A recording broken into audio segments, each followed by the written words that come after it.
Ed Beattie was the 9th of 15 kids. Named after his father, a professional boxer with over 140 bouts, it's no wonder Ed was a natural at the sweet science. I enjoyed boxing so much, and it was effortless for me to do it. And I had my dad's name to live up to. As an amateur, Beattie was dominant. He fought in over 200 bouts, only losing 7 times. He's a heck of a fighter, one of the best amateurs ever in Canada, I think. He was national champion for many times, I think about 5 times, and he was an amateur legend, I think, in a lot of ways. You know, so if I think about some of the most outstanding amateurs that I've ever seen in Canada, he'd be one of them for sure. I was always in great shape. Like when other kids were going out to the dances on a Friday night, I was in the gym. I was going to bed early. I had to watch my diet. I didn't smoke, I didn't drink. And I honestly believe that nobody could beat me. I believe that. That confidence earned Beattie the captaincy of the 1956 Canadian Olympic boxing team. And although the maple leaf was on his trunks, Hamilton was in his heart. That year there was 10 Canadian Olympic champions crowned in Montreal, and they only picked 6 to go to the Olympic Games. Well, by that time I had a lot of experience, international contests, etc. So I was fortunate to be one of the 6 to be picked. But I was a Hamiltonian first and foremost. I was a Hamiltonian. Ed Beattie, they didn't announce that at the Olympic Games. You're from Canada, naturally. But any news reporter that spoke to me, I was from Hamilton, Ontario. People liked what they saw of Beattie at the Olympics. When he returned home, he received a letter to join renowned trainer Angelo Dundee in Florida and turn pro. He was more than ready. Eddie's style really was more suited to the pro ranks, to be honest with you, because he was very well composed, took his time, and you have enough time over a longer period to establish your authority over your opponent. Teamed up with Dundee, a master tactician and boxing guru, most famous for training Muhammad Ali, Dundee knew all the tricks of the trade. And it was my first 10-run fight, nationally televised. And it was the end of the 7th round. I thought I was way ahead. And I came back, and he didn't say, you're blowing it. He says, you're slipping. He says, he's caught up with you.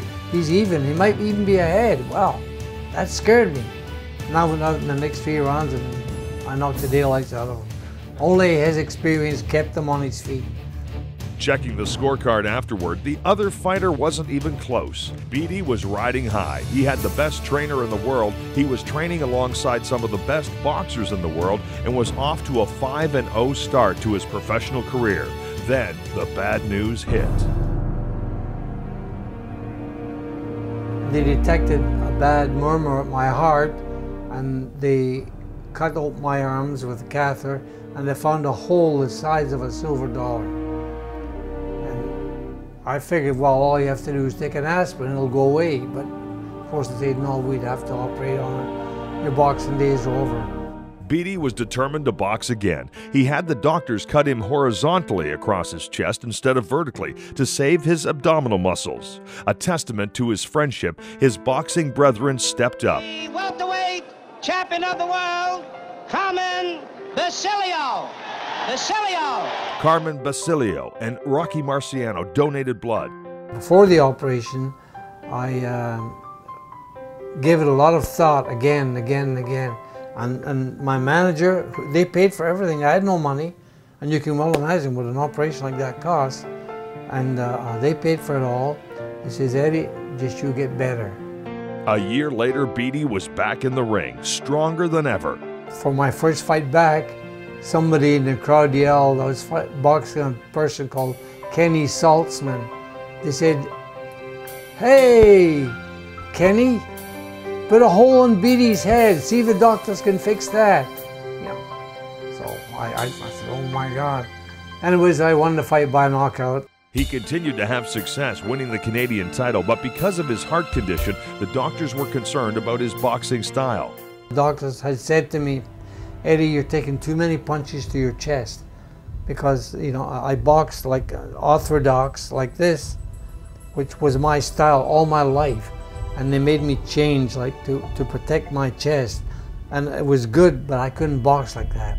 Ed Beattie was a rising star. He was a top 10 lightweight in the world, but he wasn't comfortable compromising his stance. As committed as he was to the sport, Beattie was more committed to his family. He followed through on a promise to his fiancée to retire when they wed, giving up boxing for love. I'm glad that I quit today because I've been so fortunate to be able to still be healthy today and have raised a good family and have grandchildren today, and I'm happy. The Hamilton Sports Hall of Fame welcomes Ed Beattie.